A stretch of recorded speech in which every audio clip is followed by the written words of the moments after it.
The first wake-up call for me was going on the road for several weeks and coming home with a couple $100. But I was gone for 5 weeks. I should have more money. What did you do with it? I misused it.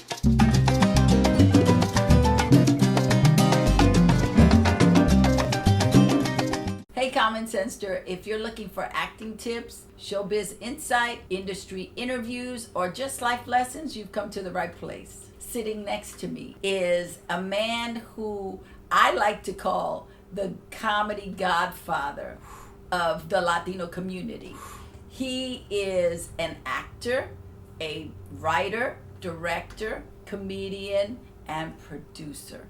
I am so ecstatic to introduce to you Mr. Danny Mora. And half of what you said might be true. It's all true. But I'm mostly unemployed right now. Thanks for reminding me. Not often. You're not I'm between gigs. unemployed. Come on. I'll tell you why. Often. When did you start working? Was it Laverne and Shirley? Okay, yeah, I was writing at Laverne and Shirley. Well, first Gary of all, Marshall. I'm probably the worst writer in the history of the Paramount and Gary Marshall. How did you get that job? Gary Shanley, who I used to sneak on stage, we used to play tennis. There were a bunch of kids. Gary was mentoring them. Ed Sullivan did Men in Black, and John did The Cosby Show. I remember being at Laverne and Shirley, sitting next to Ed Sullivan when his first ever script was being produced. And he was mortified. He was just mortified.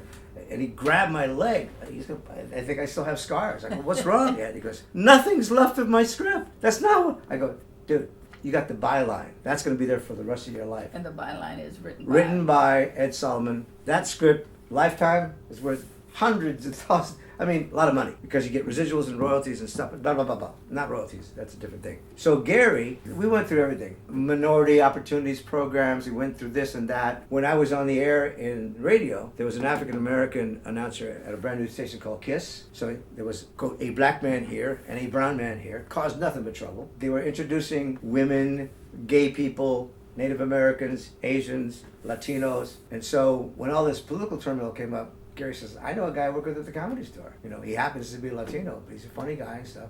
So I met with the producers. They hired me. Everybody there was a star, except me. Gary Marshall and Neil Simon wrote for I Love Lucy. I'll be honest, not the greatest writer that ever came out of that program, but I was a great student. And the things I learned from Gary Marshall, I've applied to my writer's workshop, because like I tell my writers, I didn't invent this. This is structure. You need to know it. And the structure hasn't changed. They changed. It's like there's no programming anymore. Now it's content. We need content. No, you need programming. You know, they just changed the vocabulary. But it's the same thing. Years just to act like But once Gary gave me the green light, Mark Sotkin and Chris Thompson, who were the producers at that time, met with me and said, are you kidding me? And Gary's a great reference, blah, blah, blah, blah. So Gary helped a lot of people. He and I kind of got in tandem and helped a few other people. That's what really got me going in this business. It started out to be about me, and I learned the hard way, it's not about you. Once I surrendered to that I was born of service, and that I could help other people realize their goals, that was gratifying. To see somebody start with an empty page, complete a script, get an agent, get a job, that's powerful stuff. Going from not having money to having money. What was that journey like for you? Wow. My parents were migrant workers. People talk about money as a goal. My blessing was I was born penniless. I never had a desire for money. There was never any money around me.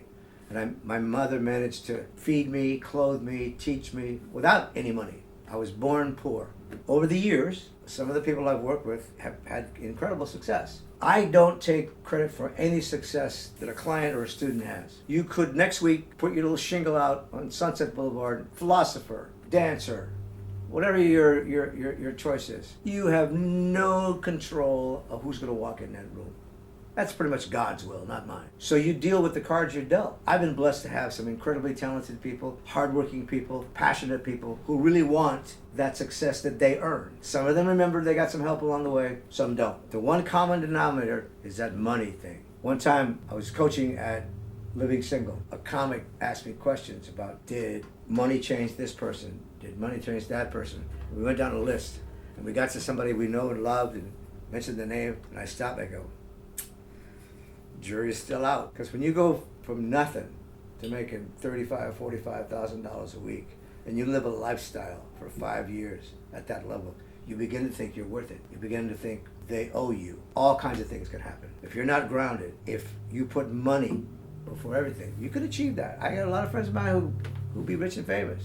they're not happy. And why is it that these people end up destroying themselves? I'm not a psychologist, nor have I played one on TV, but there's an inordinate amount of comics who've been found dead. With a lot of money. With a lot of money. Yes. So what I always say is, I don't want you to chase money. I want money to chase you. Amen.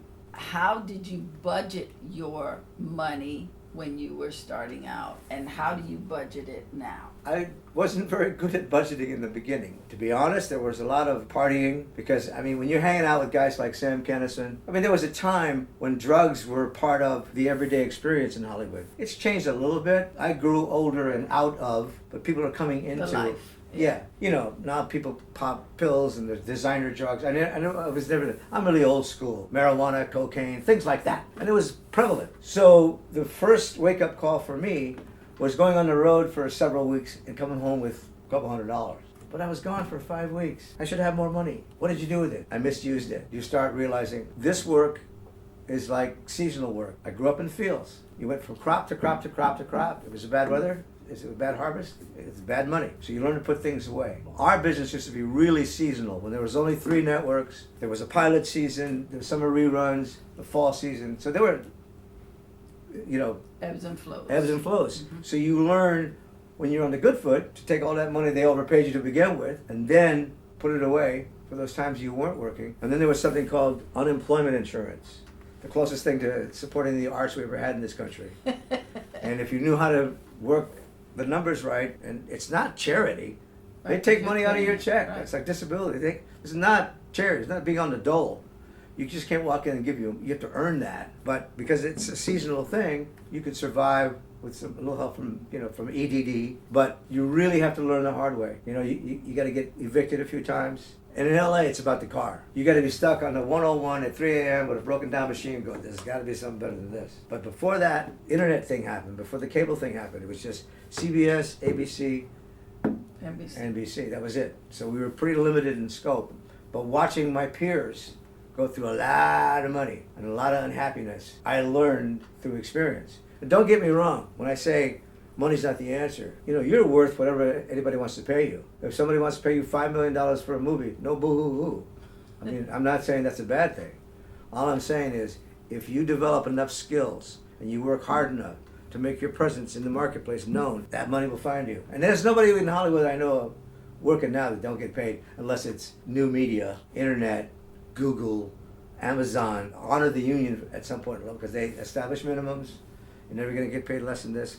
So I always encourage my people, because you can right now, because of the internet, because of the technology, you can go get experience. You can get film, you can get video, you can get samples of your work, not get rich doing it, but then that will put you in Your calling card. Your that calling becomes card. Your, Yeah.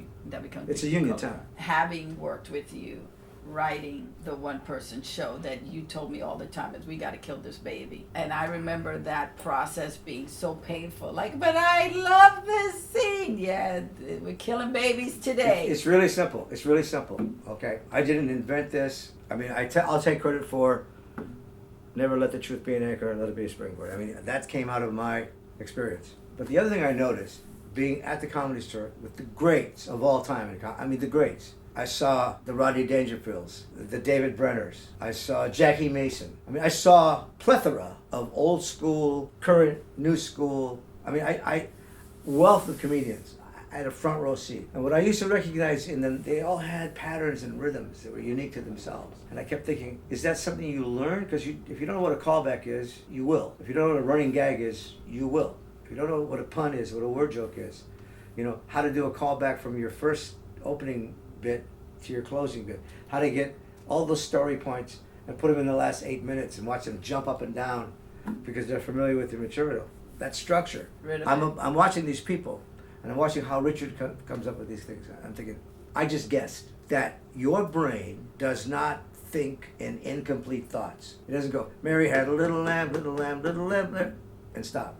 You do the whole rhyme in your head, but it's in your head. And your job as a writer is to take that vision, that motivation, that feeling, that DNA, whatever it is. Part of your task as a writer is write it down. Back in the day, comics used to walk around with tape recorders. Steve Allen was the first I ever saw do it. He talked to the tape recorder more than he talked to people. And then he had his secretary Mary type it all up, and he had cases and reams and files of any subject.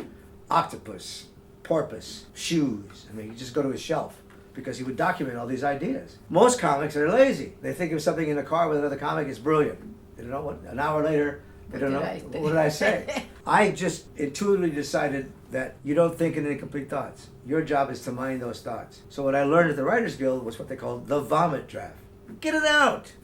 Sit there at your laptop, your computer, your hand, whatever, however you want to express yourself. Tape recorder, just get it out. Then go back. But don't stop. They were in a green truck. No, it was a red truck. No, it was 2 minutes. Just get it out, because that idea is going to end up in the cosmos pretty soon. And be flexible in the rewrite process. So in order to get to the point where you're killing your babies, you got to give birth to all them babies. You got to go through the whole thing and then put it away and come back to it. The one thing you're really going to be surprised at if you're writing something, if you get it out, put it away, and then come back to it, you're going to go, wow, I wrote this? This is kind of nice. So I tell writers, sometimes you have to write 3 scenes that you'll never use to get past them. Get it out of you. Yeah. Got to get it out of you. Yeah, and then that's where you learn how to edit. And that's what Killing Babies is really all about. How to get rid of stuff, how to cut stuff, how to make it tighter, how to give it rhythm, how to give it momentum, thrust is what they used to say at the USC Film School. How do you get from one act to the other? Some kind of thrust that you have in your storyline. If you're going to be a writer, exaggerate. Lie to me. Just because it was a Buick that ran you off the road, there's no reason why it couldn't be a Hyundai going 150 miles with all these black guys and Rodney King in the backseat. Bus, drove you off the cliff. Your truth, by comparison, everybody has one. Honesty is great. That stimulates. That's a good premise to start. But you got to write. You got to invent. Lie to me, I say. So I always say, never let the truth, your truth, be an anchor. Let it be a springboard. Let that lead you to another story and not be trapped by, well, this is the way it happened, man. It really happened this way. Well, who cares?